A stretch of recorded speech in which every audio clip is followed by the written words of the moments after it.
O Senhor esteja convosco.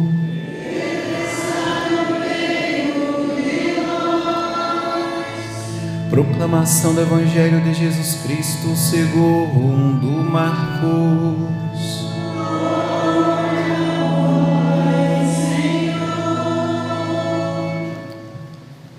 Naquele tempo, Jesus partiu com os seus discípulos para os povoados de Cesareia de Filipe. No caminho perguntou aos discípulos: quem dizem os homens que eu sou? Eles responderam: alguns dizem que tu és João Batista, outros que és Elias, outros ainda que és um dos profetas. Então ele perguntou: e vós, quem dizeis que eu sou? Pedro respondeu: tu és o Messias. Jesus proibiu-lhe severamente de falar a alguém a seu respeito. Em seguida, começou a ensiná-los, dizendo que o Filho do Homem devia sofrer muito, ser rejeitado pelos anciãos, pelos sumos sacerdotes e doutores da lei. Devia ser morto e ressuscitar depois de 3 dias. Ele dizia isso abertamente. Então Pedro tomou Jesus à parte e começou a repreendê-lo. Jesus voltou-se, olhou para os discípulos e repreendeu a Pedro, dizendo: vai para longe de mim, Satanás. Tu não pensas como Deus, e sim como os homens. Palavra da salvação.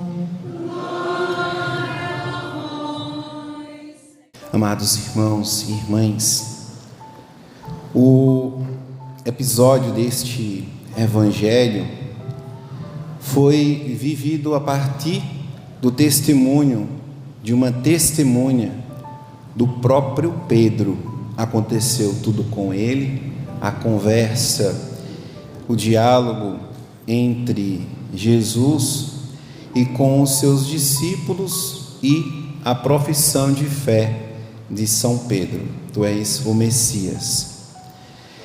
Marcos, ele é então o confidente de Pedro. Seu testemunho é fidelíssimo. E nosso Senhor Jesus, ele está em Cesareia, que foi uma região do Império Romano dado ao irmão de Herodes, chamado Filipe. E tanto Filipe como Herodes, eles então governam tais faixas de terra, regiões deste Império Romano.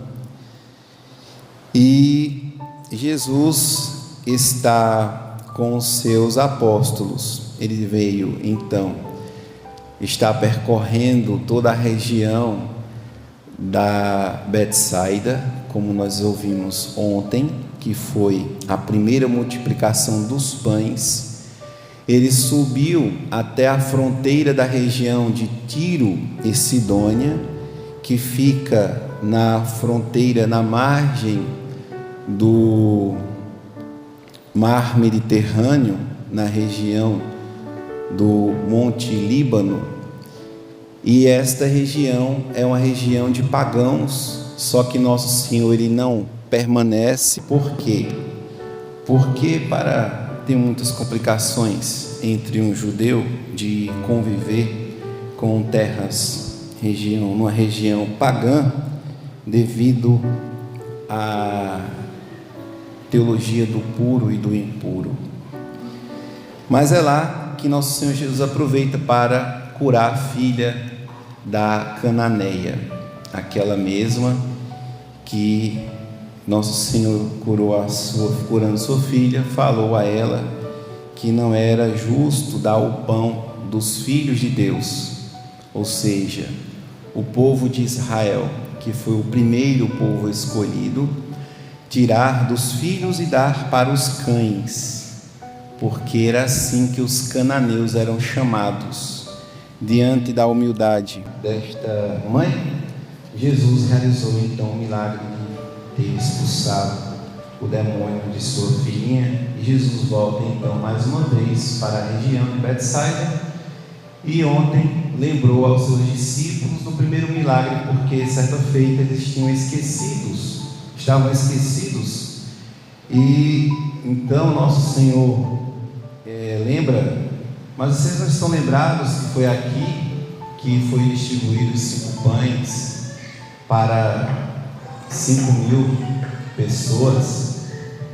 Não foi aqui que sobrou 12 cestos e 7 cestos desta grande multidão, 5.000, 4.000 pessoas que foram alimentadas? Os discípulos, eles caíram no esquecimento e estão sendo então formados por Jesus. E ontem nosso Senhor também curou o homem surdo e mudo, porque não ouvindo bem, não proclamava, não falava. Uma cura que foi feita em 2 momentos.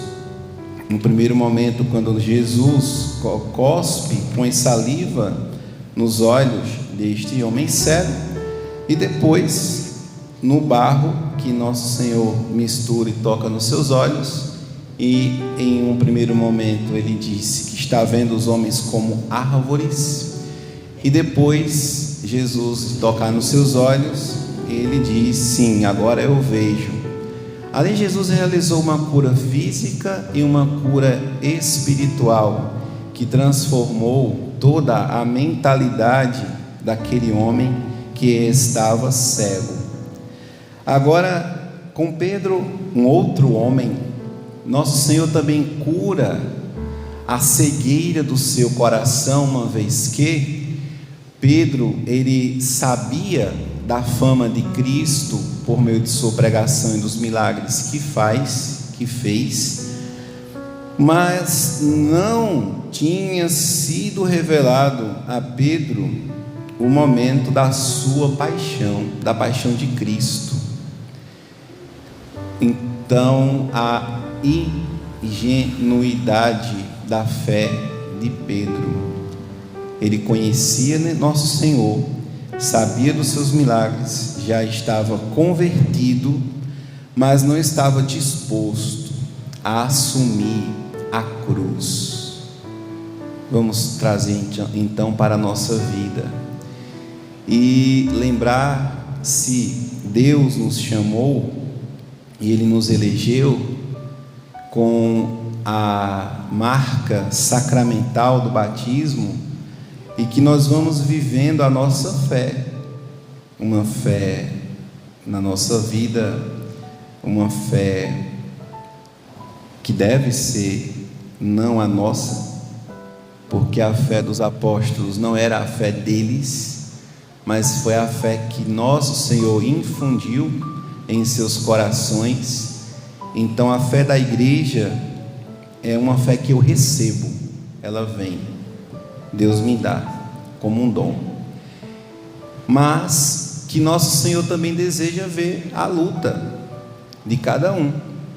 Não é somente receber a fé como um presente e achar que ela vai se manifestar plenamente a ponto de nos dar todas as forças, de nos livrar das tentações, de curar definitivamente da concupiscência e da irascibilidade, que são as forças naturais que existem no homem. E Jesus também quis ver em Pedro o seu esforço, e a gente chama isso de vida interior. E essa vida interior, ela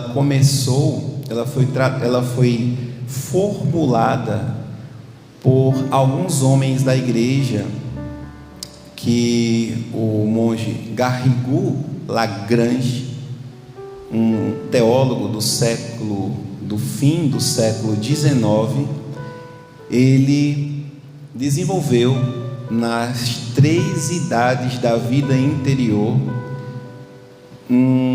o pensamento de 3 homens muito importantes na igreja: Santo Tomás de Aquino, São João da Cruz, bem pertinho ali de Teresa d'Ávila, e também São Francisco Sales, que é um modo de salvaguardarmos a igreja e a fé sacramental no tempo presente, hoje, neste século 21, o século que nós estamos.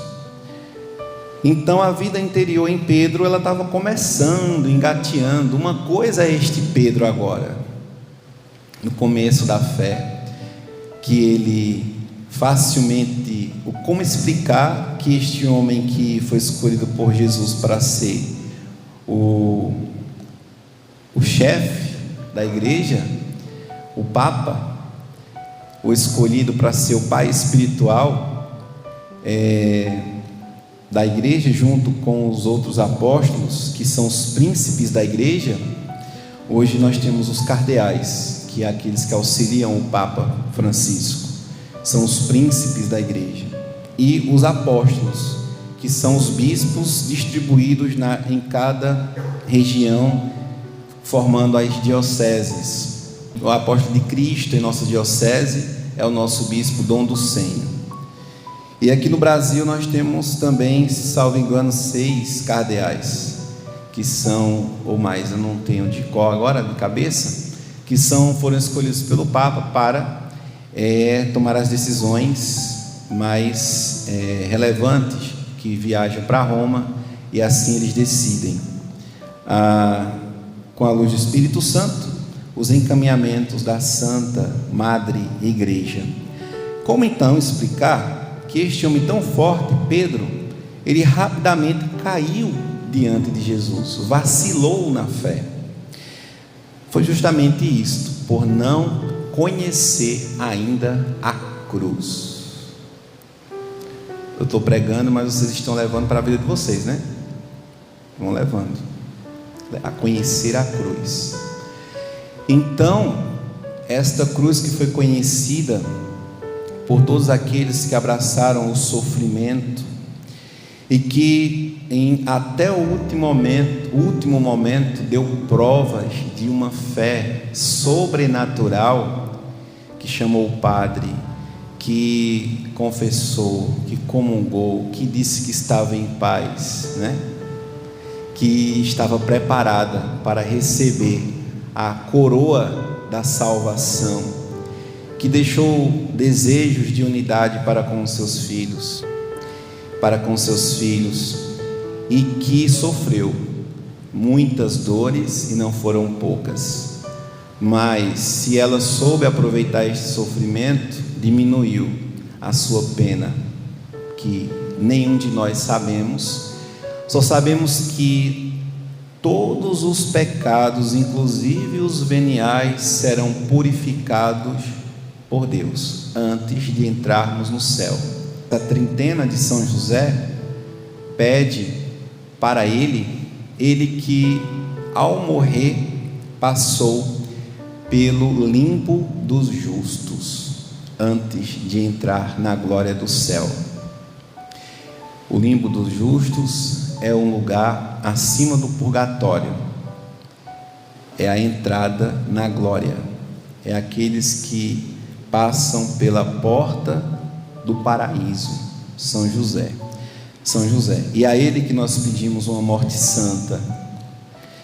Então, amados, Pedro não conhecia ainda este momento aqui, mas é só olhar a vida inteira dele e vamos ficar com Pedro, São Pedro, aquele que chorou até a última lágrima de arrependimento por ter um dia negado Jesus. Aqui ele negou a paixão de Cristo. Aqui ele quis uma igreja sem cruz, uma igreja light, uma salinha onde a gente se senta, né, conversa, bate papo, né, reza, e vai embora para casa. Uma salinha assim. que tivesse somente uma caixa de som, algumas cadeiras, um ambão, um pregador, um louvor, um toque ali, né? Uma coisa bem emocional, bem protestante. Pedro estava desse jeito, aqui ainda. Depois ele foi chamado por Jesus para conhecê-lo na transfiguração, para que eles suportassem a dor da cruz. Então eles viram a glória de Jesus, mas ainda não entenderam que para aquela glória chegar à transfiguração, haveria uma outra glória, que foi o esvaziamento de todas as forças de Cristo no alto da cruz. Então, a quem, amados? Vamos pensar, a quem? Existe na hora do sofrimento um comparativo muito próximo de nós, que só quem vive ou viveu sabe. Na mão de quem eu segurarei na hora do desespero, da partida e da dor? Então, Jesus, ele pensou nesse momento: eu não vou apenas curar os pecados, eu vou ser aquele cordeiro imolado, e que sofrerei todas as dores por todos os pecados, que vou purificar todos aqueles que a mim recorrerem. Então, pensou num momento de muita angústia e dor, e no momento da passagem desta vida, em quem nós vamos nos apoiar? É um grande abismo, é uma queda, e na queda cremos que, do mesmo modo como rezamos que os santos anjos levam esta Eucaristia para o altar do céu, também os anjos nos levarão, eles que são os nossos irmãos. E se estamos em estado de graça, ele olha para cada um de nós e diz: este é o meu irmão, porque ele ama ele ama o Criador, ele ama a Deus, a Cristo. Então, se estamos em estado de graça, Jesus, os anjos olham para nós e olham como irmãos. Então eles vão levar-nos para o céu. A Virgem Maria foi assunta aos céus, e na hora da angústia e da dor, eu vou apoiar-me no peito, no coração, na mão de nosso Senhor Jesus Cristo. Agora, certamente, se você não professa a fé e está perdido aqui na terra, na hora da morte, nem conte com esta mão. Simples assim. Não conte com a mão de Cristo na hora da morte.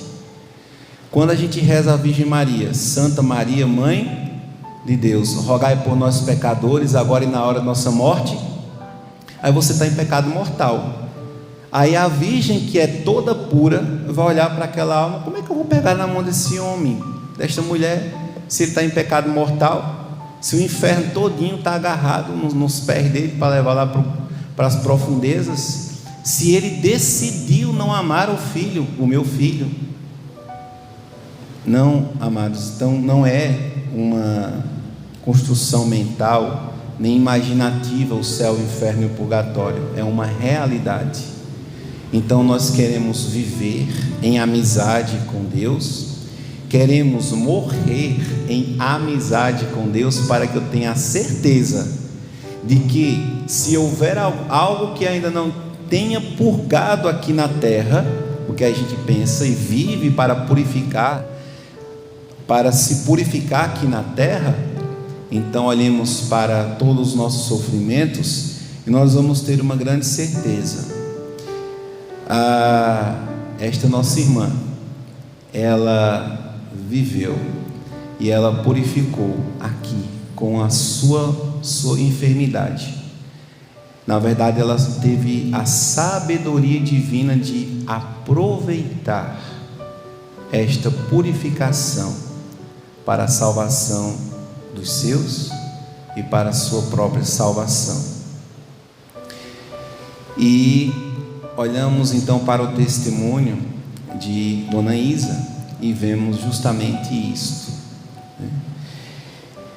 Então, amados, esta têmpera dos santos, como São Pedro, que no final da sua vida soube dar testemunho de Cristo, E dele foi dito: quando eras jovem, tu te cingias e ias para onde querias, mas quando fores velho, outros vão te cingir, vão atar-te as mãos e levar para onde não queres. Ou seja, Cristo profetizou a morte de São Pedro, e assim foi feito. Pedro foi atado, cingido e atado em suas mãos e levado para onde? Na perspectiva dos que não são iniciados na fé, Pedro foi levado para a miséria.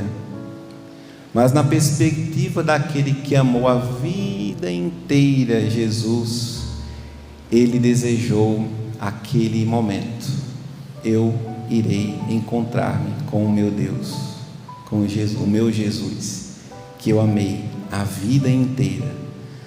No caminho, e é muito fácil amar Jesus, é só você, todos os dias que tiver missa, você atravessar dali para cá, cantando, louvando, mesmo doente, e saber aproveitar este caminho, dali para cá e daqui para lá, sem murmurar, sem reclamar, e transformar este vale de lágrimas em um consolo para amar a Cristo. E é este o consolo daqueles que sabem ofertar a Cristo e sabem também com Ele podemos dizer, sermos um cordeiro perfeito, porque só Jesus foi o cordeiro perfeito. Mas saber, amados, comungar nosso Senhor Jesus na alegria e na dor, além do matrimônio, mas cumpriu todas as promessas que fez a nosso Senhor Jesus Cristo. Cuidou dos seus, amou-os e se preocupou até o último dia, até o último suspiro. Então, amados, associando este Evangelho hoje com a intenção desta Santa Missa, que o Espírito Santo console-nos e nos conceda o dom do sentido, para então ofertarmos a nossa vida e sabermos aproveitar cada Santa Eucaristia que nosso Senhor Jesus nos concede celebrar aqui na terra. Glória ao Pai, ao Filho e ao Espírito Santo, como era no princípio, agora e sempre.